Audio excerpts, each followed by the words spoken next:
Hello everyone, welcome back to way YouTube channel. Here is Akaya और आज अपना cover करने वाला है चैप्टर 14। बेसिकली हम यहाँ पे एनिमल फिजियो कंप्लीट करने वाले हैं। ह्यूमन फिजियो का हर चीज़ कंप्लीट करने वाले हैं। हमारा ह्यूमन फिजियो आज से स्टार्ट हो गया है, ठीक है। ह्यूमन फिजियोलॉजी, ठीक है। बेसिकली यहाँ पे 6 चैप्टर्स हैं। छठवां चैप्टर्स बेसिकली यहाँ पे 6 चैप्टर्स में से चैप्टर नंबर 14 जिसका नाम है breathing and exchange of gases आज के लेक्चर में कंप्लीट करने वाला है।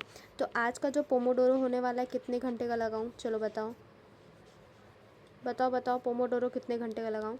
मैं सोच रही हूँ 1 आवर 30 मिनट्स लगाते हैं। 1 आवर 30 मिनट्स, ठीक है। ये हमारा आज का पोमोडोरो होने वाला है। तो हम 1.5 घंटे में पूरे चैप्टर्स को कंप्लीट करने के ट्राई करेंगे, ठीक है। आओ स्टार्ट करते हैं। As you have read earlier, आपने पहले भी पढ़ा होगा ऑक्सीजन। बेसिकली बचपन से तुम पढ़ते आए हो कि हम बाहर इन्वायरमेंट से ऑक्सीजन को लेते हैं एंड जो कार्बन डाइऑक्साइड होता है उसको हम बाहर निकालते हैं। वही ऑक्सीजन को हम अपने बॉडी में लेते हैं, ऑर्गेनिज्म अपने बॉडी में लेता है इनडायरेक्टली। उसी मतलब ऑक्सीजन का यूज़ करके हम बड़े बड़े मॉलिक्यूल जैसे glucose, amino acid, fatty acid को तोड़ते हैं और उससे एनर्जी लेकर के जो हमारी अदर एक्टिविटीज़ होते हैं, जो भी काम करते हैं, हम घूमते हैं, फिरते हैं, पढ़ते हैं, लिखते हैं, एनर्जी जिसमें हमें एनर्जी की ज़रूरत पड़ती है उसका यूज़ हम करते हैं। कार्बोहाइड्रेट को अपने बॉडी से बाहर निकाल देते हैं क्योंकि वो काफ़ी हार्मफुल होता है, ठीक है। किसके रिएक्शन के थ्रू? कैटाबॉलिक रिएक्शन के थ्रू। ये पूछ सकता है कि कौन से रिएक्शन के थ्रू, तो कैटाबॉलिक रिएक्शन के थ्रू। अब देखो यही चीज़ है कि कंटिन्यूस O2 हम लेते रहते हैं, CO2 कंटिन्यूस सेल से हमारे बाहर जाता रहता है। इसी एक्सचेंज ऑफ गैसेस यानी O2 का लेना और कार्बन डाइऑक्साइड ऑक्सीजन का लेना, कार्बन डाइऑक्साइड को एटमॉस्फेयर में देना ही ब्रीथिंग कहलाती है। एंड इसी को कॉमनली हम रेस्पिरेशन कहते हैं। एनसीईआरटी के लैंग्वेज दोनों को सेम कर दिया गया, लेकिन बेसिकली ब्रीथिंग एंड एक्सप्रेशन में रेस्पिरेशन में काफ़ी डिफरेंस होता है। जैसे कि हम बात करें यहाँ पे ब्रीथिंग की बात, तो ब्रीथिंग का मतलब होता है इन्हेलेशन प्लस एक्सलेशन। इन्हेलेशन समझ रहे हो ना, सांस लेना। इन्हेलेशन प्लस एक्सलेशन, ठीक है। ये होता है हमारे पास किसका, ये डेफिनेशन हमारी ब्रीथिंग का डेफिनेशन। अगर हम यहीं पे बात कर रहे हैं किसका, रेस्पिरेशन का, तो रेस्पिरेशन का सिंपली मतलब होता है जैसा कि मैंने बताया, ऑक्सीजन का यूज़ करके हम क्या करते हैं, ब्रेक डाउन करते हैं, बड़े मॉलिक्यूल्स को ब्रेक डाउन करते हैं, बड़े मॉलिक्यूल्स को इनटू देखो मैं लैंग्वेज ऐसा पढ़ा रही हूँ जो कि तुम्हें समझ में आ जाए। बड़े मॉलिक्यूल को छोटे मॉलिक्यूल में कन्वर्ट करके उससे क्या लेते हैं, एनर्जी लेकर के एक्टिविटीज़ करते हैं, जैसे खाना पीना, दौड़ना, खेलना, ये सारे। और इस चीज़ को हम कहते हैं रेस्पायरेशन। समझ गए? ये डिफरेंस होता है, लेकिन एनसीईआरटी के लैंग्वेज में दोनों को सेम बोल दिया गया है। प्लेस योर नो, पता है एनसीईआरटी बोल रही है तो करना तो पड़ेगा। अपना हाथ अपने छाती पे रखो, चेस्ट पे रखो। तुम फील करोगे कि आपका चेस्ट कभी ऊपर जा रहा है, कभी डाउनवर्ड आ रहा है। तो आखिर ऐसा हो क्यों रहा है? तो इसका सही से आंसर है ब्रीथिंग की वजह से। हम सांस क्यों लेते हैं? ऑफकोर्स तुम्हें पता होगा हम सांस क्यों लेते हैं, क्योंकि ऑक्सीजन कैरी करेंगे तभी तो हमारे सारे प्रोसेसेस चलेंगे। एंड बेसिकली हम ऑक्सीजन की वजह से ज़िंदा भी हैं। सारे रेस्पिरेटरी ऑर्गन सही से काम करते हैं। क्यों करते हैं, क्या क्या इन्वॉल्व होते हैं, आज इसी चैप्टर में हम उसको पढ़ने वाले हैं। जो लोग मुझे पहले भी पढ़ चुके हैं उनको पता होगा कि जैसे जैसे हम अपना टॉपिक कंप्लीट करते हैं वैसे कैसे हम इनको क्या करते हैं, भरते चलते हैं एंड टिक लगाते हुए ऐसे सब चलते हैं। तो आओ सबसे पहला हमारा रेस्पिरेटरी ऑर्गन है 14.1, इसको कंप्लीट करते हैं, ठीक है। आ जाओ। Mechanism of breathing very among the different group of organisms depending upon merely habitat और level of organization। महा इंपॉर्टेंट, पहले ही लाइन से हम बोल सकते हैं कि इससे PYQ आ चुका है, ठीक है। इसका मतलब है कि ऐसा कौन सा नहीं, इसका मतलब ये है कि हर एक अलग अलग ऑर्गेनिज्म में क्या होता है कि जब सांस लेता है तो उसका जो मैकेनिज्म होता है हर एक ऑर्गेनिज्म में, जैसे सिंगल सेल से लेके कॉम्प्लेक्स ऑर्गेनिज्म या कॉम्प्लेक्स में काफ़ी सारे, सबका अलग अलग होता है। बेसिकली ये दो चीज़ों पे क्या करता है, डिपेंड करता है। पहला हमारे पास हैबिटाट, हम कहाँ रहते हैं, सबसे बड़ा ये मायने रखता है। दूसरा हमारा सेल कैसा है, हम कहीं यूनिसेलुलर तो नहीं है, हम कहीं मल्टी सेलुलर तो नहीं है, हम कहीं सेलुलर एग्रीगेशन तो नहीं है, टिश्यू एग्रीकल्चर तो नहीं है, तो इस पे डिपेंड करता है कि बेसिकली दो चीज़ों पे। तो PYQ आ चुका है, किस पे डिपेंड करता है, तो तुम बता दोगे हैबिटाट पे डिपेंड करता हो, सेकंड हमारा लेवल ऑफ ऑर्गेनाइजेशन पे। हैबिटाट पे पहला एंड दूसरा लेवल ऑफ ऑर्गेनाइजेशन पे। और बात करें यहाँ पे जो बेसिकली अब यहाँ लिखा है लोअर जो इनवर्टिब्रेट्स तो जैसे स्पॉन्जेस, सिलेंटेड प्लेटफॉर्म, ये सिंपल बिट डिफ्यूजन के थ्रू ही क्या कर सकते हैं, मतलब कि अपने बॉडी सरफेस के थ्रू ही ऑक्सीजन को आने देते हैं एंड CO2 को जाने देते हैं।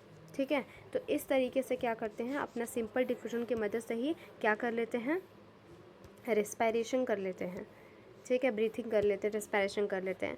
अगर हम बात करें अर्थवर्म, अर्थवर्म क्या करता है, अपने मॉइस्ट क्रिटिकल स्किन का यूज़ करता है। अर्थवर्म पता है तुमको, अब इसको हम क्या कहते हैं, ट्रैकियल ट्यूब कहते हैं। ठीक है, ट्रांसपोर्ट करते हैं। स्पेशल वस्कुलर सिस्टम गिल्स भी होता है जिसको ब्रैकियल सिस्टम कहते हैं। Most of the aquatic arthropods and mollusc इसका यूज़ करते हैं। वस्कुलराइज बैग लंग्स का यूज़ जिसको हम पल्मोनरी रेस्पिरेशन कहते हैं। इसको टेरेस्ट्रियल फॉर्म में जैसे कि amphibian, reptile and birds and mammals इनका यूज़ करते हैं। वर्टिब्रेट्स भी करते हैं। फिशेस जो रहते हैं गिल्स यूज़ करती हैं। एम्फीबियंस लाइक फ्रॉग जो रहता है ये 3 तरीके से अपना वो करता है। पहला तो ये रहता है कि ये मॉइस्ट क्रिटिकल स्किन से ही कर लेता है, तो क्यूटेनियस रेस्पिरेशन भी कर लेता है, वस्कुलर रेस्पिरेशन भी कर लेता है एंड बक्को फेरेंजियल रेस्पिरेशन भी कर लेता है। बक्को फेरेंजियल, ठीक है, या स्किन से भी कर लेता है, लंग से भी कर लेता है और फैरिंग से भी कर लेता है। तो ये 3 तरीके इसका रेस्पिरेशन परफॉर्म करता है। कौन करता है, कौन करता है, एम्फीबियन जैसे कि फ्रॉग। तो मैं इसको सबको लिखवा दूँ या तुमको पता है, टेल मी फटाफट। ट्रैकियल, ट्रैकिया से जो लोग करते हैं उनको क्या कहते हैं, ट्रैकियल रेस्पिरेशन। ठीक है, ठीक है, जो लोग लंग्स का यूज़ करते हैं उसको क्या कहते हैं, पल्मोनरी रेस्पिरेशन। Pulmonary respiration. जो लोग ट्रैकिया के थ्रू करते हैं ट्रैकियल रेस्पिरेशन, जो लोग लंग के थ्रू करते हैं उनका नाम है पल्मोनरी रेस्पिरेशन। जो लोग गिल से करते हैं उनको क्या कहते हैं, ब्राकियल रेस्पिरेशन। क्या, ब्राकियल रेस्पिरेशन। ठीक है, ये चीज़ समझ गए। और जो लोग गिल्स से कहते हैं उसको हम कहते हैं, क्या कहते हैं, वही ब्राकियल रेस्पिरेशन। ठीक है, वस्कुलर स्ट्रक्चर। देखो एक चीज़ और पूछता है, अगर वस्कुलर स्ट्रक्चर की बात करें तो तुम बताओगे वस्कुलर स्ट्रक्चर हमारा गिल्स है, लेकिन कहीं वस्कुलर बैग की बात करेगा तो तुम बताओगे लंग्स है। ठीक है, ये चीज़ समझ में आ गई, समझ में आ गई। एक बार फिर समझा दो ये पूरा लाइन। चलो ठीक है, अगर ये छोड़ो, ब्रीथिंग रेस्पिरेशन के बीच में डिफरेंस पता चल गया। हमारा जो मैकेनिज्म होता है ब्रीथिंग का 2 चीज़ों पर डिपेंड करता है, हैबिटाट कैसा है, लेवल ऑफ ऑर्गेनाइजेशन क्या है। लोअर इनवर्टिब्रेट्स में जैसे स्पॉन्जेस, सिलेंटेड प्लेटफॉर्म जो रहते हैं सिंपल डिफ्यूजन के थ्रू ही अपना रेस्पिरेशन कर लेते हैं। अर्थवर्म अपने मॉइस्ट क्रिटिकल स्किन की वजह से कर लेता है। जो इंसेक्ट होते हैं जैसे कि कॉकरोच ट्रैकियल सिस्टम करता है, ट्यूब बनाता है। एंड कुछ लोग स्पेशल वस्कुलर स्ट्रक्चर गिल्स का यूज़ करते हैं, जैसे कि हमारे पास फिश आती है। स्पेशलाइज्ड वस्कुलर आर्थ्रोपोड्स मोलस्क भी करते हैं। वस्कुलाइज बैग लंग्स का यूज़ करता है। Amphibian, reptile, bird and mammals ये लोग क्या करते हैं, किसका यूज़ करते हैं, लंग्स का यूज़ करते हैं। ठीक है, अब आ जाओ human respiratory system. Human respiratory system, तो क्या हमने एक पार्ट कंप्लीट किया, आहा मैकेनिज्म से हमारा कंप्लीट होगा। चलो आ जाओ, डोंट वरी, काफ़ी इंपॉर्टेंट है, दिल लगा लो। External, basically human respiratory system start कहाँ से होता है वो देख लो। सबसे पहले एक्सटर्नल नॉस्ट्रल से स्टार्ट होता है, नाकों से स्टार्ट होता है, एक्सटर्नल नॉस्ट्रल्स। नॉस्ट्रल के बाद कहाँ जाता है, चैम्बर पे जाता है, नेज़ल चैम्बर। नेज़ल चैम्बर से कहाँ जाते हो तुम, फैरिंग्स। कहाँ जाते हो, फैरिंग्स। फैरिंग्स से कहाँ जाते हो तुम, लैरिंग्स। लैरिंग्स से कहाँ जाते हो, ट्रैकिया। ट्रैकिया से कहाँ जाते हो, ब्राकियोल। ब्राकियोल्स। ब्राकियोल से कहाँ जाते हो, primary bronchiole, secondary, tertiary, initial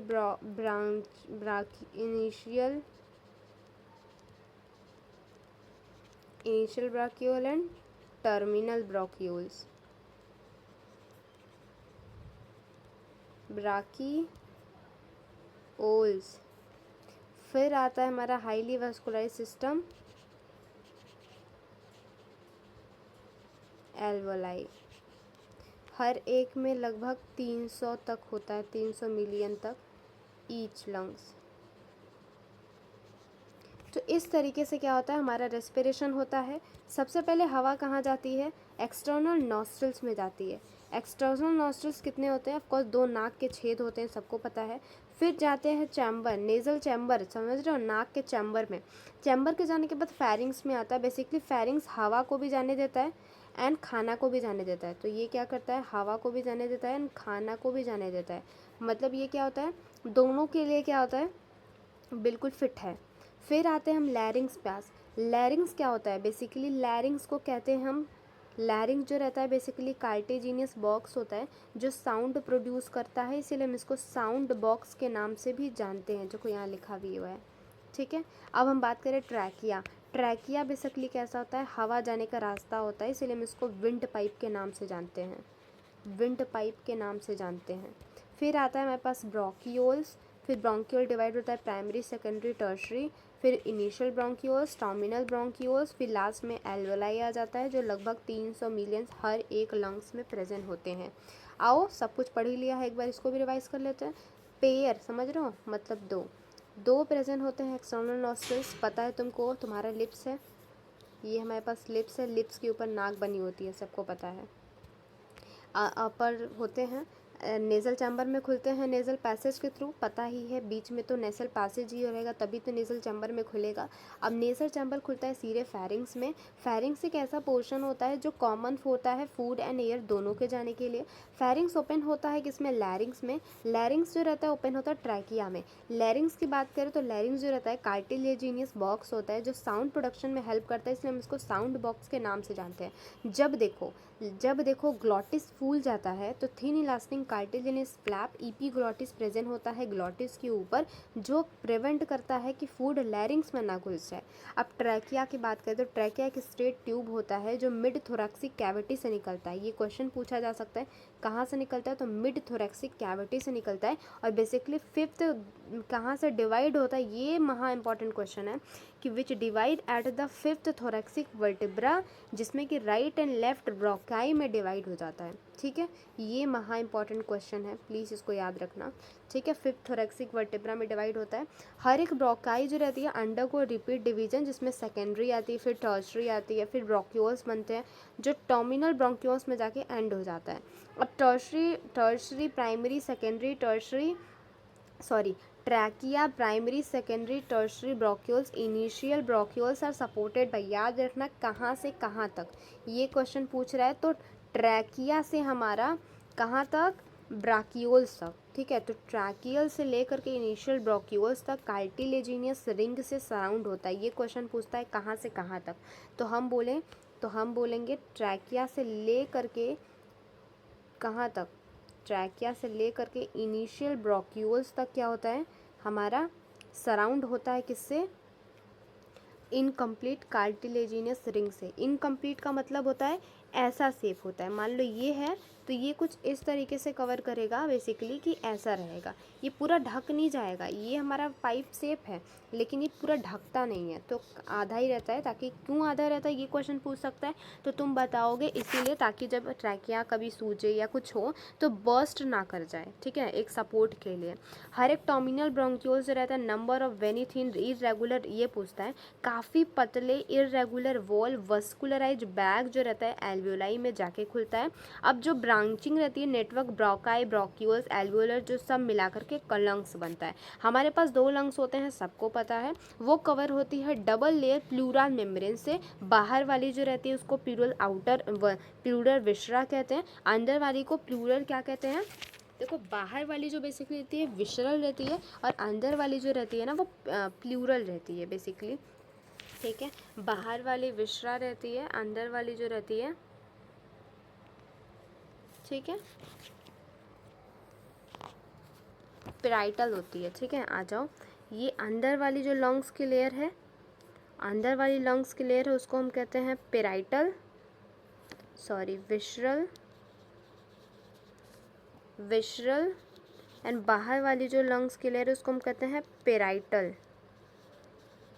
ठीक है, ठीक है, तो यही बोला गया है कि लंग्स के प्लूरल फ्लूइड, आई मीन दोनों के बीच में जो ये सरफेस देख रहे हो ना, हाँ, ये जो येलो कलर का भरा हुआ है इसको हम प्लूरल फ्लूइड कहते हैं, प्लूरल फ्लूइड कहते हैं। ये बेसिकली प्रेजेंट क्यों रहता है बीच में, ताकि लंग्स के सरफेस में जो फ्रिक्शन होता है उसको रोक सके। इससे क्वेश्चन पूछते हैं। आउटर जो प्लूरल रहता है क्लोज्ड कांटेक्ट रहता है थोरैक्सिक से, तुमको जैसा कि दिख ही रहा है, बाहर वाला ये थोरैक्सिक रीजन में है, अंदर वाला जो रहता है लंग्स रीजन में लोकेटेड है। ठीक है, तुमने देख लिया। अब तुम एक चीज़ और देखो, जहाँ पे ये लंग प्रेजेंट होता है उसको मीडिया स्टर्नम कहते हैं।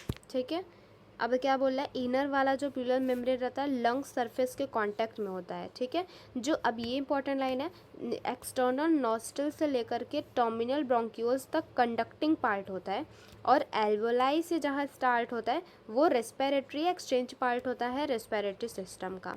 अब कंडक्टिंग पार्ट का 3 काम होता है। सबसे पहला, फॉरेन पार्टिकल्स को जो रहता है ना बाहर ही साफ़ कर देता है। दूसरा, ह्यूमिडिफाई करवाता है, जो हवा आती है उसको साफ़ करता है। तीसरा, हमारे बॉडी के लिए टेम्परेचर कैसा चाहिए वो प्रोवाइड करता है। तो 3 तरीके का काम हमारा कंडक्टिंग पार्ट करवाता है। Exchange of parts of the actual delusion of, पता है तुमको, जो एक्चुअली साइट होता है जहाँ पे डिफ्यूजन होता है O2 एंड CO2 का, वो है ब्लड और एटमॉस्फेरिक एयर में। अब देखो, लंग जो है सिचुएटेड है थोरैक्सिक चैम्बर में, जो एयर टाइट चैम्बर है तुमको अच्छे से पता है। थोरैक्सिक चैम्बर जो रहती है, अब ये देखो, थोरैक्सिक चैम्बर बेसिकली, मान लो कि मैंने यहाँ थोरैक्सिक चैम्बर लिख दिया,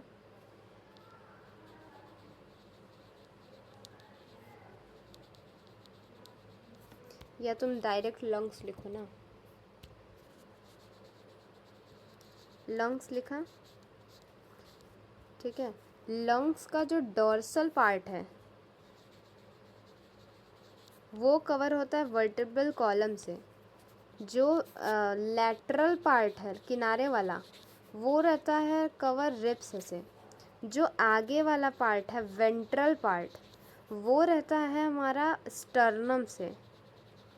एंड जो हमारे पास यहाँ पे नीचे वाला पार्ट है, डाउन वाला पार्ट है, वो रहता है डायफ्रागम से, डायाफ्रागम से। यही बोलेगा तुमको आगे कि वेंट्रली ये कवर होता है, नहीं देखो, डॉर्सली ये कवर होता है वर्टेब्रल कॉलम से, वेंट्रली कवर होता है स्टर्नम से, लैटरली रिब से, और लोअर साइड जो रहता है डोम शेप्ड क्या रहता है, डायफ्रागम में रहता है। sternum, rib and vertebral column. Or anatomically setup of the lungs in thorax in such a way any change in volume, देखो अब इस तरीके से थोरैक्सिक चैम्बर में लंग्स को सिचुएट किया गया है कि अगर थोरैक्सिक कैविटी में अगर वॉल्यूम में थोड़ा सा भी चेंज आता है तो वो पल्मोनरी कैविटी में दिखाई देती है, यानी लंग्स को दिखाई देती है, उस पर उसका असर पड़ता है। तो इसी तरीके से वी कैन नॉट, हम डायरेक्ट ही पल्मोनरी वॉल्यूम को अफेक्ट नहीं कर सकते, क्योंकि अगर हम वॉल्यूम को डायरेक्टली अफेक्ट करते हैं तो वो चीज़ हमें क्या, लंग्स पे उसका इफेक्ट या रिफ्लेक्स हमें देखने को मिलता है। तो हम क्या कर सकते हैं, ब्रीथिंग में कुछ चेंज ला सकते हैं, लेकिन हम डायरेक्टली क्या कर सकते हैं, पल्मोनरी वॉल्यूम में कोई चेंज नहीं ला सकते। अब रेस्पिरेटरी में स्टेप्स क्या होते हैं, इससे हमारा क्वेश्चन बनता है। ठीक है, वही चीज़ लगाने वाला कि किस तरीके से होगा। ठीक है, तो इससे क्वेश्चन बनता है। ठीक है, पहला प्रोसेस है, आप ब्रीथिंग करते हो, पल्मोनरी वेंटिलेशन होती है, O2 को लेते हो एंड CO2 को बाहर भेजते हो। फिर गैस का डिफ्यूजन एल्वेलाई से होता है, फिर एल्वेलाई क्या करता है, उन गैसों को ब्लड के थ्रू भेजता है, ब्लड क्या करता है, टिश्यू में लेकर के जाता है, एंड टिश्यू में वही कार्बोलिक रिएक्शंस होते हैं जिसके थ्रू CO2 जो रहते हैं अब टिश्यू से बाहर चले जाते हैं। अब देखो, ये तुमसे पूछेगा इसके बाद ये होगा, इसके बाद ये होगा, इसके बाद ये होगा।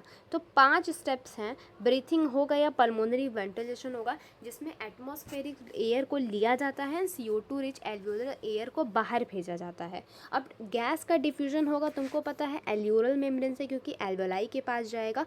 अब एल्वियोलाई बेसिकली जो गैस होता है ब्लड के थ्रू ट्रांसपोर्ट कराया जाता है पूरे बॉडी में।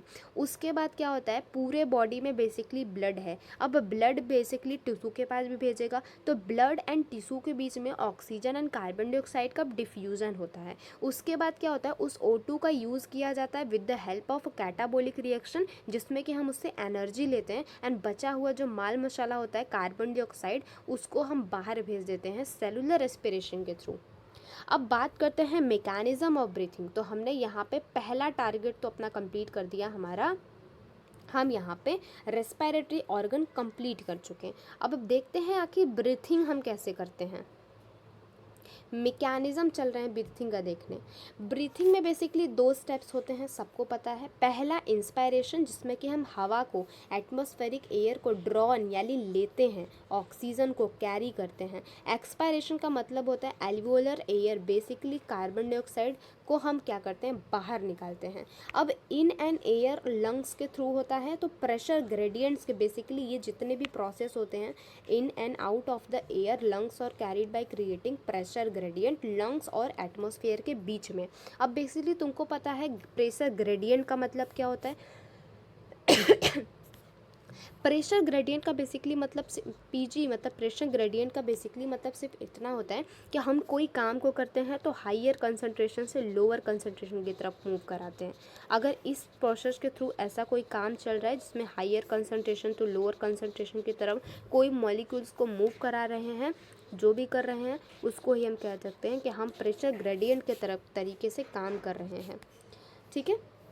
तो इंस्पायरेशन में बेसिकली देखो हमें क्या होता है, हमारा जो लंग्स है ना, लंग्स, अगर मैंने तो हार्ट बना दिया, ये हमारा लंग्स है, ठीक है, और ये हमारा बाहर का आउटसाइड है। तो मैं तुमको इसी तरीके से समझाने वाली हूँ, ठीक है, आ जाओ, इससे समझ में आएगा। ये हमारा बादल है यानी एटमॉस्फेयर है, ठीक है, ये हमारा एटमॉस्फेयर है। अब ये जो हमारे पास प्रेजेंट है ये हमारा तो लंग्स है। अब ये हमारा क्या है, लंग्स है। हमें क्या करना है, इंस्पायरेशन। इंस्पायरेशन में देखो आज के बाद तुम भूलोगे नहीं, इंस्पायरेशन में बेसिकली सांस लिया जाता है यानी O2 हम एटमॉस्फेयर से कहाँ लेंगे, एटमॉस्फेयर से कहाँ लेंगे, लंग्स में लेंगे।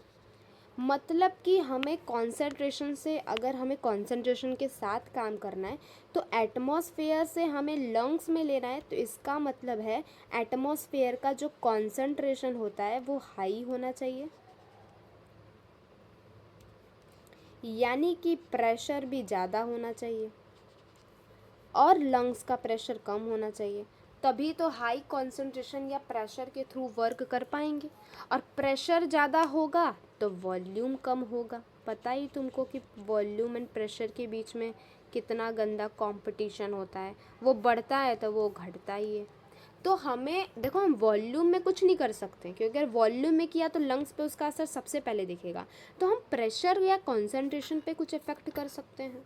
तो हमें करना क्या है, बेसिकली हमने क्या किया, लंग्स की जो हमारे पास देखो इंट्रा पल्मोनरी प्रेशर को हमने क्या किया, कम करने का ट्राई किया लंग्स के अंदर। बेसिकली एटमॉस्फेयर के एयर को भी हम कुछ नहीं कर सकते भाई, वो वातावरण है, उतने बड़े एयर मास को हम कैसे कम कर पाएंगे, तो हम बढ़ा कैसे पाएंगे। तो हम स्पेशली क्या करते हैं, अपने लंग्स पे काम करना शुरू कर देते हैं एंड अपने लंग्स का जो प्रेशर होता है उसको कम करने का पूरा पूरा ट्राई करते हैं।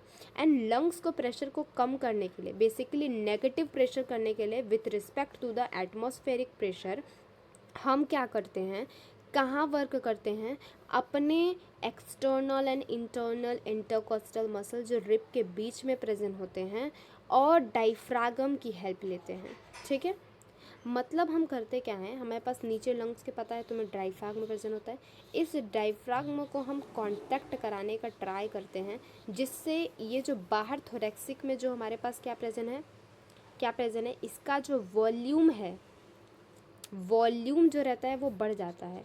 और वॉल्यूम बढ़ेगा तो अंदर का जो प्रेशर है वो कम हो जाएगा, तुमको पता ही है, सबसे पहले पता है। तो हमने क्या किया, इंटरकोस्टल मसल यानी जो रिब प्रेजेंट है, ऑफकोर्स यहाँ पे रिब है, तो रिब की जो इंटरकोस्टल मसल्स है, एक्सटर्नल इंटरकोस्टल मसल्स, उनको भी हम कॉन्ट्रैक्ट करते हैं ऐसे।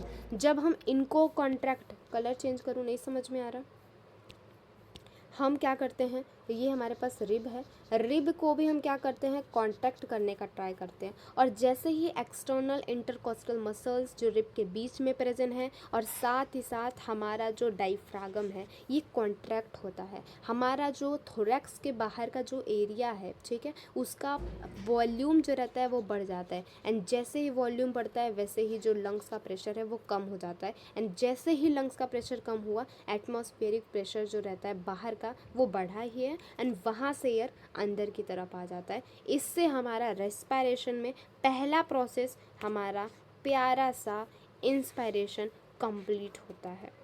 ठीक है, अब हमें बात करनी है एक्सपायरेशन की। एक्सपायरेशन का मतलब भी तुमको पता है बेसिकली क्या होता है, सांस को बाहर ले जाना। इसमें भी वही चार्ज करेंगे, हमारे पास ये बादल यानी एटमॉस्फेयर है, ये हमारे पास हमारा प्यारा सा लंग्स है। हमें क्या करना है, एक्सपायरेशन। एक्सपायरेशन का मतलब होता है एटमॉस्फेयर से, और ये हमारा लंग्स, लंग्स से हमें क्या करना है, बाहर निकालना है CO2 को। तो इसका मतलब है अब हमारे पास लंग्स का जो प्रेशर है उसको बढ़ाना पड़ेगा, एंड जो एटमॉस्फेरिक का प्रेशर है इस प्रेशर को हमें कम करना पड़ेगा। अब क्या होगा, इसमें भी वही चीज़ करते हैं, जिन जिन मसल्स को हमने कांटेक्ट किया था उन्हीं मसल को हम क्या करते हैं, रिलैक्स कर देते हैं। एंड जैसे ही हम उन मसल को रिलैक्स कर देते हैं, यानी कि डोम शेप का डायफ्राम वापस से डोम हो जाता है, हमारा जो इंटरनल एक्सटर्नल इंटरकॉस्टल मसल थे वापस से अपने पुराने वाले फेज़ में आ जाते हैं। और जैसे ही वो इस फेज़ में आते हैं वैसे ही वापस से हमारा जो प्रेशर होता है वो बढ़ जाता है, एंड बाहर का वॉल्यूम जो रहता है कम हो जाता है, मतलब डोम शेप का हो गया। एंड वैसे ही क्या होता है, लंग्स से क्या होता है, बाहर CO2 मूव कर जाता है। तो इस तरीके से हमने इंस्पायरेशन एंड एक्सपायरेशन को बहुत ही अच्छे तरीके से कवर कर लिया। चलो आ जाओ, अब पढ़ लेते हैं एक बार। सिमिलरली एक्सपायरेशन में वही चीज़ होता है, इंट्रा पल्मोनरी प्रेशर जो रहता है हाइयर होता है as compare to atmospheric pressure. Diaphragm में एक स्पेशल सेट ऑफ मसल्स है, एक्सटर्नल इंटरकॉस्टल मसल्स रिब्स के बीच में प्रेजेंट होते हैं, ये जनरेट करते हैं ऐसा प्रेशर ग्रेडियंट जिसके थ्रू इंस्पायरेशन एंड एक्सपायरेशन हो पाता है। इंस्पायरेशन में क्या होता है, सबसे पहले कॉन्ट्रैक्ट होती है डायफ्रागम जो इंक्रीज करता है volume of thoracic in the anterior posterior axis. The contraction of external intercostal muscles lift up the rib को भी ऊपर उठाती है एंड स्टर्नम को भी, जिसके बाद जो वॉल्यूम जो रहता है वो बढ़ जाता है, एंड थोरैक्सिक चैम्बर का क्या होता है, प्रेशर जो रहता है वो कम हो जाता है। थोरैक्सिक चैम्बर इन द डोर्सोवेंट्रल एक्सिस। इस ओवरऑल में थोरैक्सिक जो वॉल्यूम रहता है, similar increase in pulmonary volume, increase की वजह से क्या होता है, डिक्रीज हो जाता है हमारा अंदर वाला वॉल्यूम, एंड क्या होता है, इसी बहाने इंस्पायरेशन हो जाता है। तो क्या लिखा है, इंक्रीज होता है पल्मोनरी वॉल्यूम, डिक्रीज होता है inter pulmonary pressure to less than atmospheric pressure which force the air from outside to move the lungs is called respiration. अब इसी के बाद जब रिलैक्स हो जाती है सारी मसल, यानी डायफ्रागम एंड इंटरकोस्टल्स मसल्स अपने फेज में आ जाती है, स्टर्नम भी अपने नॉर्मल पोजीशन पे आ जाती है, तो थोरैक्सिक का वॉल्यूम कम हो जाता है एंड पल्मोनरी वॉल्यूम भी। तो इसकी वजह से क्या होता है, इंट्रा पल्मोनरी प्रेशर काफ़ी बढ़ जाता है, बढ़ने की वजह से क्या होता है, एक्सपायरेशन हो जाता है। वी हैव, अब हमारे पास एबिलिटी होती है कि हम पूरे स्ट्रेंथ एकदम एक्स्ट्रा स्ट्रेंथ लगा करके क्या कर पाएँ, एक्सपायरेशन यानी सांस को छोड़ सकते हैं, एकदम पूरा दम लगा के हम अपने सांस को छोड़ सकते हैं। किसकी वजह से, बेसिकली इसमें कुछ एडिशनल मसल्स की ज़रूरत पड़ती है जो एब्डोमेन में प्रेजेंट होती है। याद रखना कहाँ प्रेजेंट होती है, एब्डोमेन में प्रेजेंट होती है। अब एक चीज़ और याद करने वाली बात है कि ऑन एन एवरेज ह्यूमन जो रहता है लगभग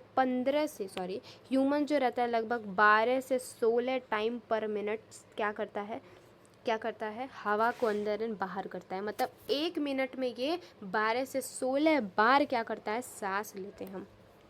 अब बात करें बेसिकली वॉल्यूम ऑफ एयर को नापने की, तो हम स्पायरोमीटर से नाप सकते हैं। क्वेश्चन आस्क करता है, इजी भी है।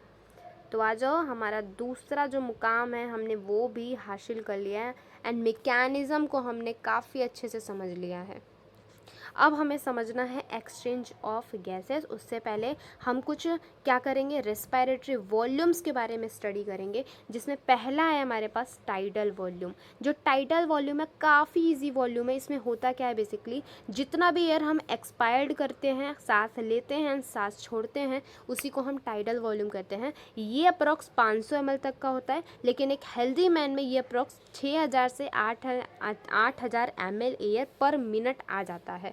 दूसरा है IRV। IRV का बेसिकली मतलब होता है इंस्पायरेटरी रिजर्व वॉल्यूम। मतलब एक पर्सन कितनी झटके से, कितनी स्पीड से, कितना फोर्सफुली सांस ले सकता है, उसको हम इंस्पायरेटरी रिजर्व वॉल्यूम कहते हैं। ये ऑन एवरेज 2500 से 3000 ml तक का होता है। थर्ड आता है expiratory reserve volume. Expiratory reserve volume वही चीज़ है कि एक पर्सन कितनी फोर्सफुली सांस को छोड़ सकता है, उसको ही हम एक्सपायरेटरी रिजर्व वॉल्यूम कहते हैं। ऑन एन एवरेज ये 1000 से 1100 ml तक का होता है। अब बात करते हैं रेजिडुअल वॉल्यूम। रेजिडुअल वॉल्यूम मतलब कि अब सब कुछ काम खत्म है, अब कितना एवरेज में लंग्स में हमारे एयर जो है छूट गई है फोर्सफुल एक्सपायरेशन के बाद। यहाँ क्वेश्चन बदल के बोल सकता है, यहाँ पे नॉर्मल बोल सकता है, ठीक है, या इंस्पायरेशन के जगह पे एक्सपायरेशन के जगह पे इंस्पायरेशन बोल सकता है।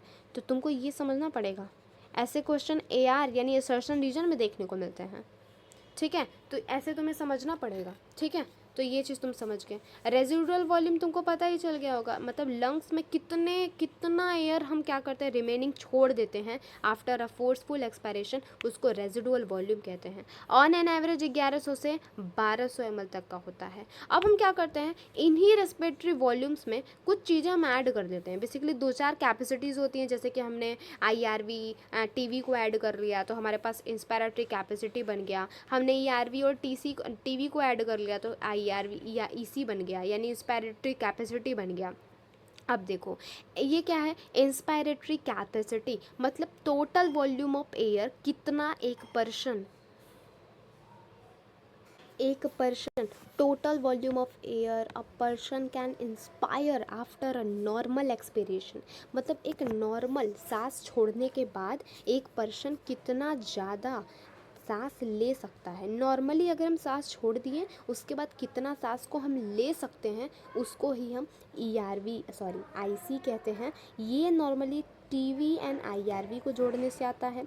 अब बात करते हैं ERV, मतलब एक पर्सन नॉर्मल सांस छोड़ने के बाद कितना सांस ले सकता है, नॉर्मल सांस छोड़ने के बाद कितना सांस वो एक्सपायर कर सकता है, ले सकता है। मैंने कुछ गलत बोला क्या? Total volume of air a person can expire after a normal inspiration. अच्छा वही चीज़ है कि एक नॉर्मल सांस लेने के बाद कितना वो एयर को हम छोड़ सकते हैं, मैंने लेना बोला था, छोड़ सकते हैं, उसी को हम ERV EC कहते हैं। इसका में हम TV और ERV को जोड़ते हैं। फिर आता है fundamental residual volume. Fundamental residual volume का मतलब कि नॉर्मल सांस नॉर्मली हम एक्सपायर कर दिया, उसके बाद कितना एयर लंग्स में बच गया, उसको ही हम क्या कह देते हैं, फंक्शनल रेजिडुअल वॉल्यूम। देखो रेजिडुअल वॉल्यूम में डिफरेंस है फोर्सफुल एक्सपायरेशन के बाद, एंड यहाँ पे FRV में वही है कि नॉर्मल एक्सपायरेशन का कितना छोड़ते हैं उसको FRV कहते हैं, और फोर्सफुल एक्सपायरेशन के बाद कितना एयर छोड़ता है उसको RV कहते हैं। जिसको जोड़ने के लिए वही चीज़ आता है ERV एंड RV।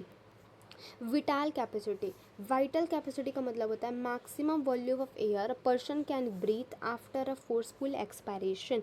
मतलब एक पर्सन कितना तेज़ी से सांस, मतलब कितना, मान लो बहुत तेज़ी से तुमने सांस फोर्सफुली छोड़ दिया, अब तुम उसके बाद कितना सांस ले सकते हो, उसको ही विटाल कैपेसिटी कहते हैं। इसको जोड़ते हैं TV ERV एंड RV से, ठीक है। अब बात करें TLC की, तो मतलब टोटल लंग कैपेसिटी, इसमें सभी को ऐड करते हैं, include RV ERV TV IRV vital capacity residual volume.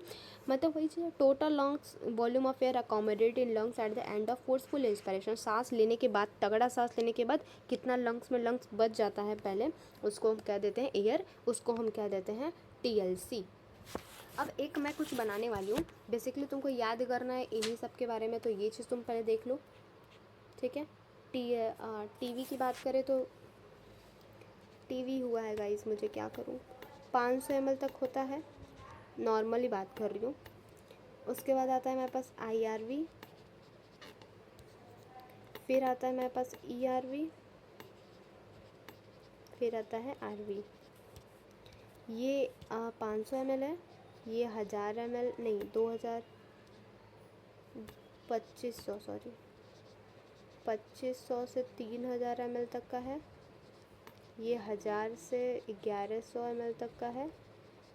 ये 1100 से 1200 ml तक का है। ये हमारा डायग्राम बन के रेडी है। और तुमको एक चीज़ और बताना है मुझे, अगर मैं बनाना चाहूँ एक नहीं इधर ही बनाऊँगी, एक ग्राफ बनवाऊँगी मैं तुम्हें, काफ़ी इम्पॉर्टेंट है, काफ़ी इजी भी है। ऐसा तुम ऐसे तुम वर्टिकली हॉरिजॉन्टली तुम 5 ऐसे बनाओ, सेकंड से स्टार्ट करो, यहाँ ले जाओ, यहाँ से ला करके यहाँ छोड़ दो, ठीक है। अब तुम इसी में लिखना तुमको है, ये जो सांस तुमने ली इसको तुमने TC कह दिया, सांस लिया छोड़ा। ये फोर्सफुली तुमने सांस जितनी ली इसको तुमने IRV कह दिया।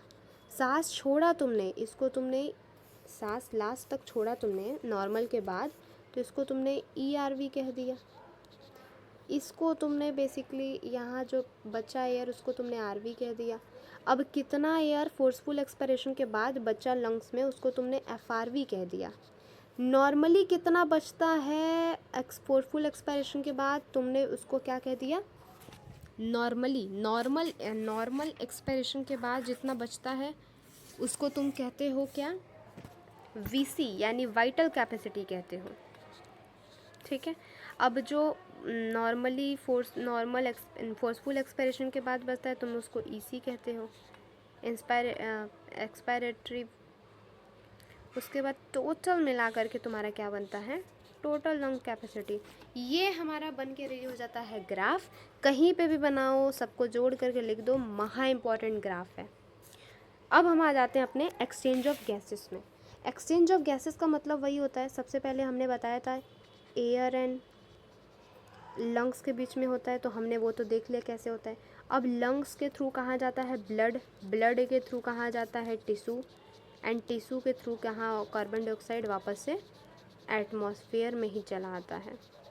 तो हमें देखना है कि किस तरीके से क्या होता है। एयर एंड हमने लंग्स का तो देख लिया, अब हमें ब्लड एंड टिश्यू का देखना है, ठीक है।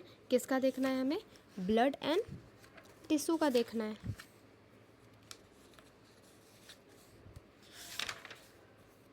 चलो आ जाओ। एल्वेलाई जो रहती है प्राइमरी साइट होती है एक्सचेंज ऑफ गैसेस, तुम्हें पता ही है जैसा कि मैंने बता दिया। Exchange of gases blood and tissue के बीच में भी होता है, O2 एंड डिफ्यूजन होता है, तुमको बताया ही था। बेसिकली देखो, अगर बात करें प्रेशर ग्रेडियंट के बेसिस पे होता है, अगर कोई भी गैस कितना घुल सकता है ब्लड में, ये डिवाइड करता है 3 चीज़ों की बातों पर। पहला, उसकी थिकनेस कैसी है मेम्ब्रेन की, ठीक है। दूसरी, उसका बेसिकली प्रेशर कैसे है, प्रेशर ग्रेडियंट कैसा है, और उसकी सॉल्युबिलिटी कैसी है गैस की। कोई गैस ब्लड में मिलना चाहेगा तो पहली चीज़ प्रेशर कंसंट्रेशन देखा जाएगा, सॉल्युबिलिटी कैसी है उस गैस को मिलने में उसकी, और तीसरी चीज़ मेम्ब्रेन की थिकनेस कैसी है, ज़्यादा मिल पाएगा कि कम ही मिल पाएगा। तो 3 चीज़ों पर डिपेंड करता है एक्सचेंज ऑफ गैसेस। डिफ्यूजन करते हो आप तब। अब देखो यही चीज़ है, ये हमारा डायग्राम बन के NCERT में दिया था, लेकिन फिर भी मैं बता रही हूँ।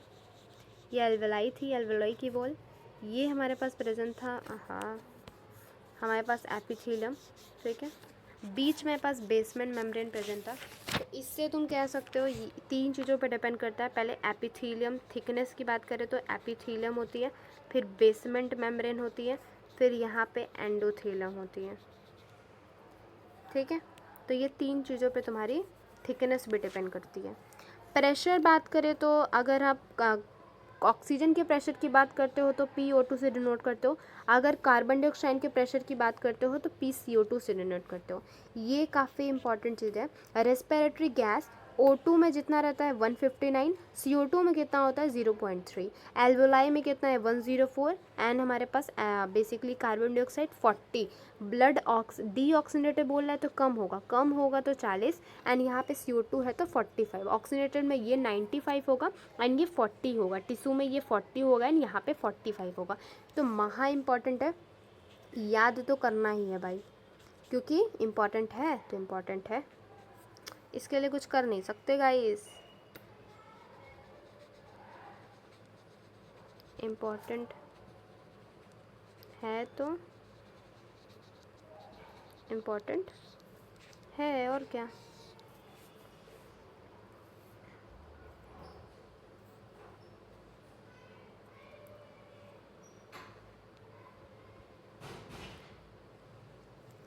यही चीज़ है, देखो एल्वेलाई है हमारे पास, एल्वेलाई के बाद ये हमारे पास हार्ट है, एंड हार्ट के पास ये कुछ टिश्यूज़ हैं। अब देखो किस तरीके से क्या होता है, ब्लड, देखो मैंने जैसा कि बताया था ब्लड के पास कहाँ जाता है, बेसिकली ब्लड कहाँ से, हाँ सॉरी, एल्वोलाई जो प्राइमरी साइट होती है, एल्वोलाई से ब्लड के थ्रू आता है, ऑफकोर्स ब्लड कहाँ जाएगा, हार्ट में, एंड ब्लड के बाद टिश्यू में आता है। तो कोई गड़बड़ी की बात नहीं है, तो इन्हीं तरीके से ट्रांसफ़र हो रहा है। अब हमें सबसे पहले प्रेशर ग्रेडियंट्स को भी तो देखना पड़ेगा, प्रेशर ग्रेडियंट कैसा है, तो आ जाओ सबसे पहले देखते चलते हैं। सबसे पहले क्या हुआ, एल्वोलाई में एयर आया, कहाँ से आया होगा, एटमॉस्फेयर से, तो एटमॉस्फेयर में ऑफकोर्स प्रेशर ज़्यादा होगा। एटमॉस्फेयर में ऑक्सीजन, अगर हम बात करें ऑक्सीजन का प्रेशर, तो एटमॉस्फेयर में जो ऑक्सीजन का प्रेशर है वो कितना है 159, तो 159 से कहाँ आया, एल्वोलाई में, यानी 104 में आया, बिल्कुल आ सकता है। 104 से क्या हुआ, बेसिकली ये कहाँ गया, एल्वोलाई में से कहाँ गया, हमारे पास ऑक्सीजन, यहाँ पे डीऑक्सीनेटेड ब्लड बनके, बिल्कुल डीऑक्सीनेटेड ब्लड ही तो होगा पहले, तो डीऑक्सीनेटेड ब्लड जो पल्मोनरी वीन से होते हुए कहाँ गया, लंग्स में गया, एंड सॉरी हार्ट में गया, हार्ट में इसको ब्लड मिला, ये कैसा था, डीऑक्सीनेटेड था। डीऑक्सीनेटेड था तो कंसनट्रेशन कम ही होगा, तुमको पता है। अगर ऑक्सीजन का कंसनट्रेशन 104 है, तो अगर ब्लड में आएंगे तो डीऑक्सीनेटेड ब्लड में ये कितना कंसनट्रेशन होगा, 40।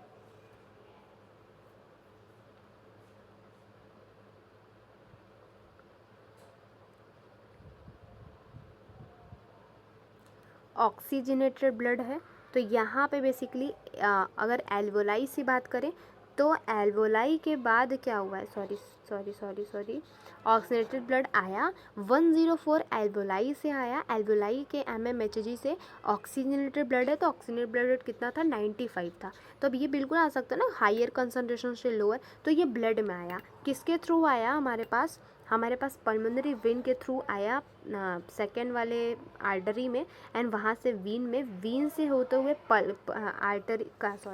पल्मोनरी आर्टरी से, यानी कहाँ आ गया, यहाँ पे सिस्टमिक आर्टरी से, अब कहाँ आ गया, टिश्यू के पास आ गया। टिश्यू की बात करें तो टिश्यू में बेसिकली यहाँ पे 95 था, एंड 95 से क्या हुआ, टिश्यू में कितना ऑक्सीजन था, 40, तो ऑफकोर्स आ सकता है। तो टिश्यू 95 से 40 आया, एंड टिश्यू में होते हुए अब टिश्यू से कहाँ निकलेगा, कार्बन डाइऑक्साइड। तो अब कार्बन डाइऑक्साइड की बात करें तो कार्बन डाइऑक्साइड क्या हुआ, अब यहाँ पे कार्बन डाइऑक्साइड का कॉन्सेंट्रेशन टिश्यू में 45 था। अब हमें क्या करना है, पल्मोनरी आर्टरी के थ्रू इसको ब्लड में भेजना है। तो हमने जब ब्लड में भेजा तो ऑफकोर्स ब्लड में कितना ऑक्सीजन, डीऑक्सीनेटेड ब्लड में ये 40 था, तो ऑफकोर्स 45 से 40 तो ऑफकोर्स जा सकते हैं। उसके बाद यहाँ से हमने क्या, एल्वोलाई में भेजा, एंड एल्वोलाई में इसका कॉन्सेंट्रेशन कैसा था, 40 ही था। बेसिकली अगर हमें ब्लड में भेजना है तो ऑफकोर्स इसको हम 40 कॉन्सेंट्रेशन भेजेंगे, एंड यहाँ से बाहर चला गया, क्योंकि बाहर का जो कॉन्सेंट्रेशन होता है 0.3 होता है। तो ऑफकोर्स सही बात है, 40 से 0.3 जाना तो काफ़ी ईजी है। इस तरीके से हमने कार्बन डाइऑक्साइड को बाहर निकाल दिया।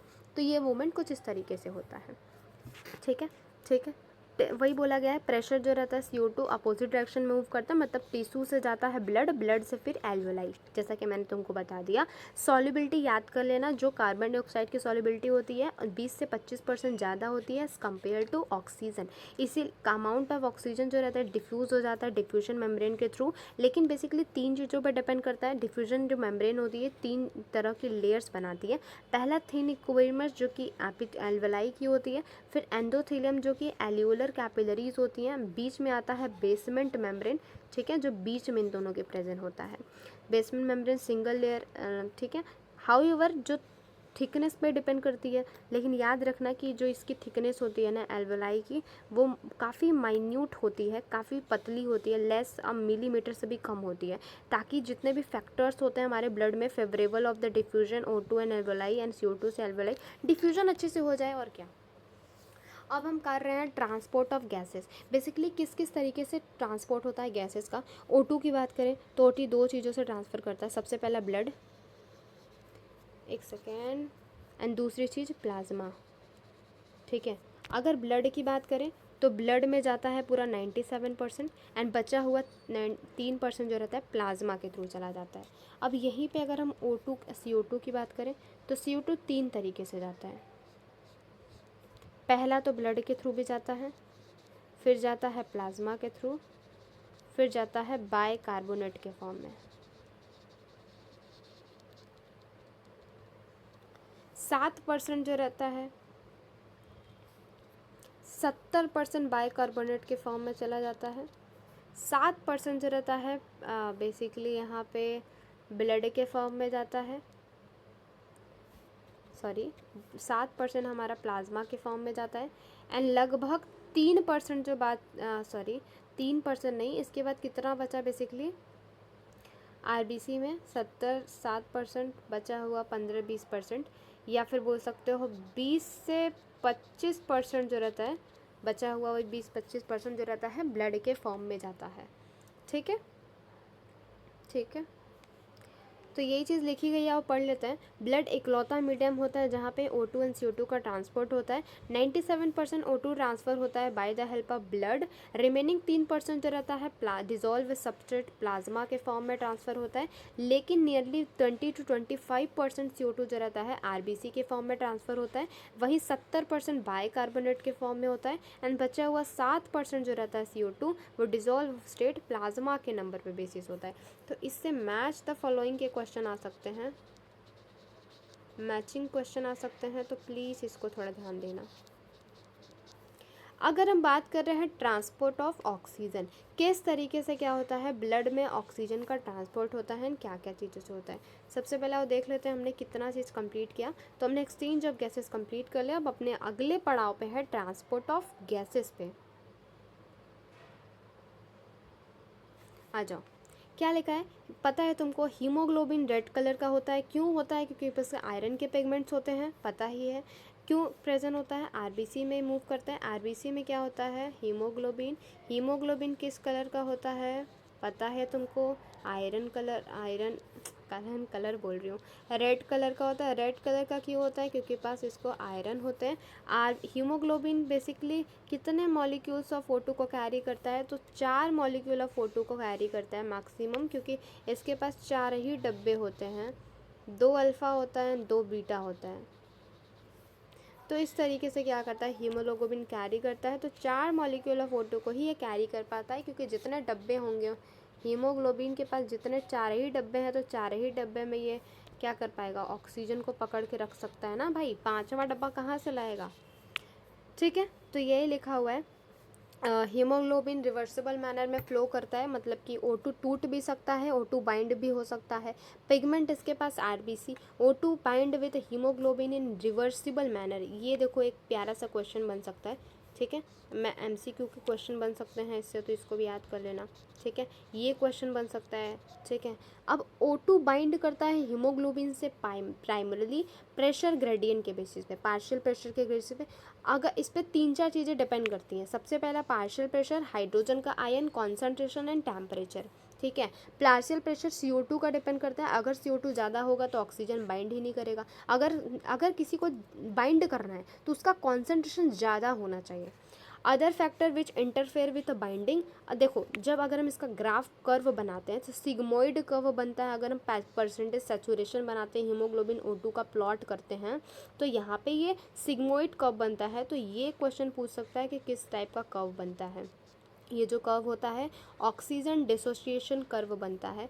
किस तरीके से ऑक्सीजन टूट रहा होता है, हाईली यूजफुल, बेसिकली देखो यही बोला गया यहाँ पे, highly partial pressure of oxygen, जैसे जैसे ऑक्सीजन का पार्शियल प्रेशर बढ़ता जाता है वैसे वैसे जो हीमोग्लोबिन के साथ उसका बाइंडिंग साइट होता है वो कैसा होता है, बढ़ता जाता है। लेकिन एक पल में क्या होता है, धीरे धीरे करके ख़त्म हो जाता है।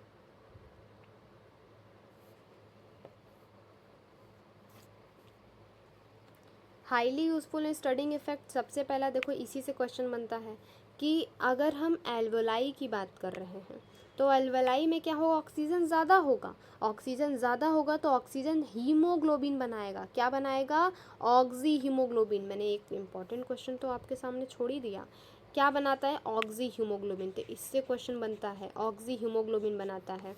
ठीक है, तो क्या क्या ज़रूरी होता है, बेसिकली अगर एल्वोलाई की बात करें तो एल्वोलाई में ऑक्सीजन प्रेजेंट ही होता है। ऑक्सीजन प्रेजेंट होता है ज़्यादा अमाउंट में, यानी कि यहाँ पे PO2 काफ़ी ज़्यादा होगा। कॉन्सेंट्रेशन CO2 का कम होना चाहिए, कॉन्सेंट्रेशन H+ का भी कम होना चाहिए, एंड टेम्परेचर भी काफ़ी कम होना चाहिए। ये सारे ऐसे फैक्टर्स होते हैं जो ऑक्सी हीमोग्लोबिन बनाने के लिए वेल डन होते हैं। वहीं अगर हम टिश्यू की बात कर रहे हैं तो टिश्यू में क्या होता है, ऑक्सीजन की कमी होती है। ऑक्सीजन की कमी होती है तो CO2 ज़्यादा होता है, CO2 ज़्यादा होगा तो कॉन्सेंट्रेशन भी ज़्यादा होगा, कॉन्सेंट्रेशन ज़्यादा होगा तो टेम्परेचर भी ज़्यादा होगा। तो ये अनफेवरेबल कंडीशन हो गया, क्योंकि यहाँ पर अब फेवरेबल कंडीशन किसके लिए है, क्योंकि यहाँ पे ऑक्सीजन जो रहता है ऑक्सी हीमोग्लोबिन नहीं बनाएगा, ये डिसोसिएट हो जाएगा। ठीक है, अब ये क्लियरली इंडिकेट एक क्वेश्चन यहाँ से अराइज हो सकता है कि एवरी 100 ml में जो ब्लड रहता है बेसिकली, ठीक है, this clearly indicate that O2 get bound to haemoglobin in lung surface and get dissociate at the tissue. ये भी क्वेश्चन पूछ सकता है कि कहाँ बाइंड होता है, कहाँ अलग होता है। तो O2 हीमोग्लोबिन के साथ बाइंड होता है लंग सरफेस पे यानी एल्वोलाई में, लेकिन ये डिसोसिएट हो जाता है टिश्यू लेवल पे। हर एक 100 लेवल ऑफ ऑक्सीजनेटेड ब्लड के साथ 5 ml O2 टिश्यू पे, याद रखना, टू द टिश्यू। हर एक 100 ml oxygenated blood can deliver about 5 ml of O2 to the tissue, tissue पे करता है under the normal physiology condition. अगर हम बात करें ट्रांसपोर्ट ऑफ कार्बन डाइऑक्साइड, तो कार्बन डाइऑक्साइड बेसिकली कैसे बाइंड करता है, कैसे भागता है, बाय कार्बोनेट के फॉर्म में। बाय कार्बोनेट के फॉर्म में लगभग 70% मूवमेंट होता है। प्लाज्मा के साथ लगभग कितना होता था, एंड लगभग कितना होता है 7%, एंड यहाँ पे RBC के साथ लगभग 20 से 25% मूवमेंट होता था। तो देखो बेसिकली यही लिखा गया है यहाँ पे कि अबाउट हीमोग्लोबिन 20 से 25%, और हीमोग्लोबिन के साथ बाइंड करता है तो कार्बे अमीनो हीमोग्लोबिन बनाता है। ये क्वेश्चन काफ़ी पूछता है। ये जो बाइंड होता है basically partial pressure of O2 की वजह से होता है। यहाँ O2 कम होना चाहिए, कॉन्सेंट्रेशन CO2 का ज़्यादा होना चाहिए। कार्बन डाइऑक्साइड का कॉन्सेंट्रेशन ज़्यादा होगा, PO2 का कम होगा। ये तो कहाँ होता है, टिश्यू के अंदर होता है। तो कार्बन डाइऑक्साइड ज़्यादा बाइंड करता है, वहीं PO2 कम होगा एंड PO2 ज़्यादा होगा तो ये एल्वोलाई के अंदर होगा, जहाँ पे क्या होता है CO2 जो रहता है कार्बन डाइऑक्साइड तोड़ देता है, नहीं बनाता है। तो अभी देखो ये वाला पोर्शन हम छोड़ते हैं, थोड़ा सा डिफ़िकल्ट है इसको पढ़ने में, तो हम इसको लास्ट में एक बार पढ़ेंगे किस तरीके से ये बाय कार्बन के फॉर्म में होता है। ठीक है, सबसे पहले देते हैं रेगुलेशन ऑफ रेस्पिरेशन। आखिर रेस्पिरेशन को कौन कौन रेगुलेट कर पाता है, ठीक है, कौन कौन किसकी वजह से रेगुलेट होता है वो सब पढ़ेंगे। डोंट वरी, पढ़ाऊँगी, ऐसा कुछ बहुत वो नहीं है। ह्यूमन बींग्स बेसिकली क्या पता है तुमको, एबिलिटी होती है कि ये क्या कर सकता है, रेस्पिरेटरी रिदम को मेंटेन करके रख सकता है। ठीक है, मॉडरेट भी कर सकता है, बढ़ा भी सकता है अपने बॉडी टिश्यू के डिमांड के हिसाब से। और ये होता किसकी वजह से, ये क्वेश्चन तुमसे पूछ सकता है, तो हमारे प्यारे से न्यूरल सिस्टम की वजह से ऐसा होता है। अब देखो पहला चीज़, हमारे एक सेंटर प्रेजेंट होता है मेडुला रीजन पे। कौन सा सेंटर प्रेजेंट होता है ब्रेन के, रेस्पिरेटरी रिदम सेंटर। कौन सा सेंटर, रेस्पिरेटरी रिदम सेंटर हमारे मेडुला रीजन पे प्रेजेंट होता है, जो रिस्पॉन्सिबल होता है रेगुलेशन पे, याद रखना। ठीक है, तो पहला तुमने पढ़ लिया, मेडुला रीजन पे एक रेस्पिरेटरी रिदम सेंटर प्रेजेंट होता है जो क्या करता है, रिस्पॉन्सिबल होता है रेगुलेशन के लिए। ठीक है, दूसरा पॉन्स रीजन पे प्रेजेंट होता है हमारे पास एक न्यूमोटैक्सिक क्या होता है, सेंटर प्रेजेंट होता है जो क्या करवाता है, मॉडरेट करता है रेस्पिरेटरी रिदम सेंटर को, इसी का साथ देता है। ठीक है, neural signal from these centres, क्या लिखा है, neural system from these centres are reduce the duration of inspiration and there be alter the respiratory rate. मतलब यही बोल रहा है कि इन बेसिकली न्यूरल सिस्टम से ये जो सिग्नल्स हमें मिल रहे हैं ये काम क्या करते हैं, ड्यूरेशन को कम कर देते हैं इंस्पायरेशन के, और रेस्पिरेटरी रेट के रिदम में काफ़ी सारे प्रॉब्लम्स लेकर के आते हैं या कम करके उसको सही कर देते हैं। तीसरा ये तुमने देखा, तीसरा ये देखा तुमने, and last not the least हमारे पास रेस्पिरेटरी ये वाला। तो ये हमारे पास इतने सारे रिदम सेंटर्स हैं। देखो एक क्या कहते हैं, कीमो सेंसिटिव एरिया प्रेजेंट होता है जो कि रिदम सेंटर के आजू किनारे, एडजेसेंट मतलब किनारे ही होता है, जो हाईली सेंसिटिबल होता है। ये देखो क्वेश्चन पूछता है, कार्बन डाइऑक्साइड के लिए हाईली सेंसिटिबल होता है, किसके लिए, कार्बन डाइऑक्साइड के लिए हाईली सेंसिटिबल होता है। पूछता है कि जो क्या बोलते हैं, कीमो सेंसिटिव एरिया है जो कि रिदम सेंटर के बगल में है, वो किसके लिए काफ़ी सारा सेंसिटिव होता है, तो कार्बन डाइऑक्साइड और हाइड्रोजन आयन के लिए क्या होता है, काफ़ी सेंसिटिव होता है। ये ऐसा एरिया होता है जो क्या करता है, increase in these substance can activate these centres.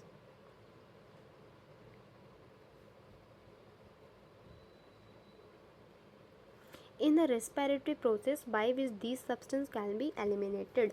चौथा है रिसेप्टर्स एसोसिएट विथ, और क्या लिखा है, ऑल्टिक अल्ट्रा आर्क, जो बेसिकली कहाँ प्रेजेंट होता है, हार्ट में।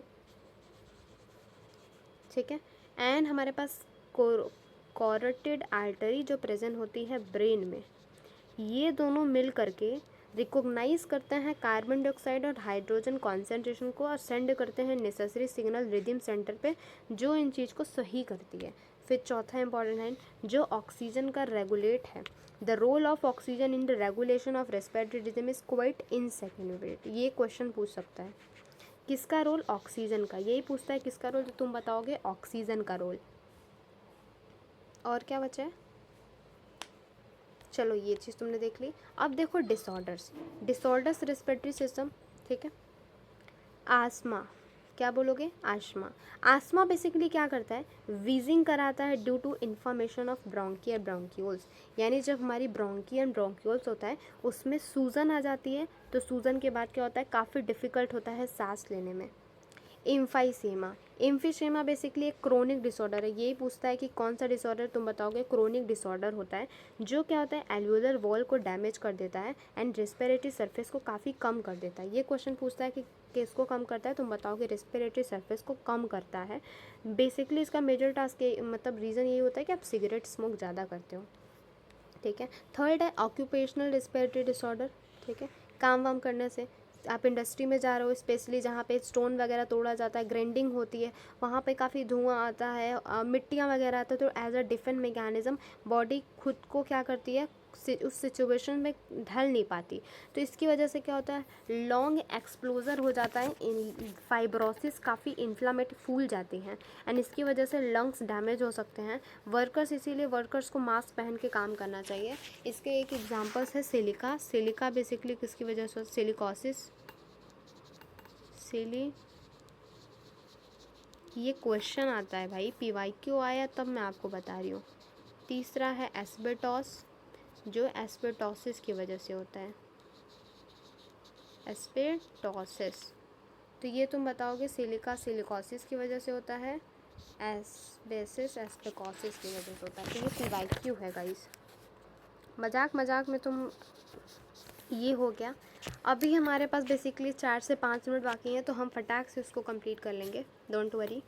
तो आ जाओ, इसमें सबसे पहले अब इसको कर लेते हैं, कार्बन डाइऑक्साइड कैसे फॉर्म होता है और फिर से बता देते हैं। देखो, कार्बन डाइऑक्साइड अगर फॉर्म कर रहा है ट्रांसपोर्ट में, जैसा कि मैंने बताया था एक सेकेंड, ओके मुझे ये रेज़ नहीं करना था, ठीक है। तो कार्बन डाइऑक्साइड जो रहता है बेसिकली 3 तरीके से ट्रांसपोर्ट करता है। पहला आरबीसी के थ्रू, दूसरा प्लाज्मा के थ्रू, एंड तीसरा बाइकार्बोनेट के फॉर्म में। आरबीसी तुमको पता है कि आरबीसी में क्या बेसिकली होगा, तुमको पता है। एंड दूसरा प्लाज्मा, प्लाज्मा में क्या होता है 7% फॉर्म करते हैं। एंड तीसरा हमारे पास आरबीसी, आरबीसी में बेसिकली क्या होता है, अगर देखो बेसिकली अगर आरबीसी की बात कर रहे हैं यानी ब्लड की बात कर रहे हैं, तो ब्लड में क्या होता है, अगर ऑक्सीनेटेड ब्लड की बात कर रहे हैं तो कार्बन डाइऑक्साइड का कॉन्सेंट्रेशन कम होता है। अगर कम होता है तो बेसिकली क्या होता है, PO2 ज़्यादा होता है। तो क्या होता है, तो अगर हम बात करें यहाँ पे टिश्यू साइड पे, तो टिश्यू साइड पे क्या होता है, कार्बन डाइऑक्साइड का कॉन्सेंट्रेशन ज़्यादा होता है एंड PO2 जो रहता है कम होता है। तो कुछ इस तरीके से ट्रांसफ़र होता है, ठीक है। लेकिन वहीं पे अगर बात करें एल्वेलाई में, तो ट्रांसफ़र इन द सेंस कि ये ऑक्सी हीमोग्लोबिन बना करके नहीं, कार्बे अमीनो हीमोग्लोबिन बना के क्या करते हैं, कार्बे अमीनो हीमोग्लोबिन के फॉर्म में क्या करते हैं, ट्रांसफ़र करते हैं। तो ऐसा तुमने ब्लड में देख लिया, ठीक है, ब्लड में देख लिया। तो वही लिखा है यहाँ पे, कार्बन डाइऑक्साइड जो हीमोग्लोबिन के साथ जुड़ करके कार्बे अमीनो हीमोग्लोबिन बनाता है अप्रॉक्सीमेटली 20 से 25%, ठीक है। ये बाइंडिंग ऐसे होती है कि पार्शियल प्रेशर जो रहता है कार्बन डाइऑक्साइड का वो ज़्यादा होता है एंड जो PO2 जो रहता है वो कम होता है। तो कार्बन डाइऑक्साइड बाइंड कर जाता है आरबीसी के साथ एंड हीमोग्लोबिन के साथ एंड इससे हो जाता है। लेकिन एट टिश्यू साइड पे क्या होता है, कार्बन डाइऑक्साइड का कॉन्सेंट्रेशन जो रहता है ज़्यादा होता है एंड पी कॉन्सेंट्रेशन का कम होता है। तो ऐसे क्या होता है, बाइंडिंग हो जाती है कार्बन डाइऑक्साइड की हीमोग्लोबिन के साथ और ऐसे वो हो जाता है। लेकिन एल्वेलाई की बात करें तो एल्वेलाई में कॉन्सेंट्रेशन PO2 का ज़्यादा होता है एंड PCO2 का जाता है। तो वहीं पे जो हीमोग्लोबिन के साथ CO2 जुड़ा था, अब ये डिसोसिएट हो जाते हैं, ये दोनों अलग हो जाते हैं, ठीक है। ही carbon dioxide which is bound to haemoglobin from tissue is delivered at the alveoli. अगर हम बात करें यहाँ पे थर्ड लेवल बाइकार्बोनेट के फॉर्म में, तो हमारे पास आरबीसी के पास कभी कभी काफ़ी कंसनट्रेशन में एक एंजाइम प्रेजेंट होता है जिसका नाम है कार्बोनिक अनहाइड्रेस। अब ये जो कार्बोनिक अनहाइड्रेस एंजाइम है ये क्या करता है, बेसिकली कार्बन डाइऑक्साइड और हाइड्रोजन को मिला करके in presence of carbonic anhydrase ये क्या बनाता है, कार्बोनिक एसिड बनाता है। क्या बनाता है, कार्बोनिक एसिड बनाता है। एंड जैसे ही क्या होता है, बेसिकली ये फिर वापस से कार्बोनिक एसिड को कार्बोनिक अनहाइड्रेस मिल करके ये क्या बना देता है, बाइकार्बोनेट बना देते हैं। लेकिन ये कब होता है, जब पार्शियल प्रेशर कॉन्सेंट्रेशन O2 का ज़्यादा होता है। O2 का ज़्यादा कब होता है, एट टिश्यू लेवल। तो टिश्यू लेवल पे ऐसा होता है। लेकिन क्या होता है, अगर हम एल्वेलाई लेवल की बात करते हैं तो एल्वेलाई में क्या होता है, यही जो रिएक्शन होता है अपोजिट चलता है। अपोजिट चलता है इन द सेंस कि बाइकार्बोनेट जो रहता है वापस से अनहाइड्रेट्स में मिल करके कार्बोनिक एसिड बनाता है। कार्बोनिक एसिड कार्बोनिक अनहाइड्रेट्स मिल करके कार्बन डाइऑक्साइड एंड हाइड्रोजन में वापस से टूट जाते हैं। तो वही लिखा हो यहाँ पे, एट टिश्यू लेवल पे एक पार्शियल प्रेशर CO2 का जो रहता है वो ज़्यादा होता है। तो पार्शियल प्रेशर CO2 का ज़्यादा होता है, इसकी वजह से कार्बोलिज्म होता है, यानी कार्बन डाइऑक्साइड जो रहते हैं ब्लड में डिफ्यूज़ होते हैं, कार्बोनिक ये क्या बनाते हैं, बाइकार्बोनेट बना लेते हैं। लेकिन एल्वेलाई लेवल पे कार्बन डाइऑक्साइड का कॉन्सेंट्रेशन कम होता है, तो ये रिएक्शन जो रहती है अपोजिट डायरेक्शन में मूव करने लगती है, तो फॉर्मेशन हो जाता है कार्बन डाइऑक्साइड एंड वाटर का। इसी वजह से जो कार्बन डाइऑक्साइड जो रहती है ट्रैप्ड हो जाती है बाइकार्बोनेट में eight the tissue level and ये ट्रांसपोर्ट हो करके एल्वेलाई में जाती है, लेकिन कार्बन डाइऑक्साइड वापस से रिलीज होता है इस लेवल से। एक क्वेश्चन हमारा निकल करके आता है, इसी से क्वेश्चन पूछा जाता है कि हर एक 100 ml जो डीऑक्सीनेटेड ब्लड होता है उसमें 4 मॉलिक्यूल कार्बन डाइऑक्साइड के एल्वेलाई के पास पहुंचते हैं। तो ये दोनों ही क्वेश्चन तुमको बहुत अच्छे से रटना है, ये वाला एंड ये वाला एंड लास्ट का हमारे पास ये वाला। इस बेहद अच्छे तरीके से हमने NCERT के लाइन बाय लाइन एक्सप्लेनेशन करके हमने इस चैप्टर को कंप्लीट कर लिया है, ठीक है। तो और फटाफट से टिक लगा लेते हैं, जिस तरीके से कंप्लीट किया, ट्रांसफ़र कर लिया, रेगुलेशन कर लिया, डिसऑर्डर्स कर लिया। तो भाई देखो हमने क्या बोला था, पोमोडोरो 1.5 घंटे का लगाया था, हम इस चैप्टर को 1 hour and 2 minutes में कंप्लीट किए हैं, तो हमारे लिए तो तालियां बनती है। Thank you so much, bye bye, good luck. And जो भी बच्चा अभी देख रहा है, कोई भी डाउट होता है तो प्लीज़ जाके कमेंट सेक्शन पे बता सकते हो। एंड हमारे वीडियोस को ऐसे ही पसंद करते रहिए, सब्सक्राइब करिए। Bye bye, love you, take care.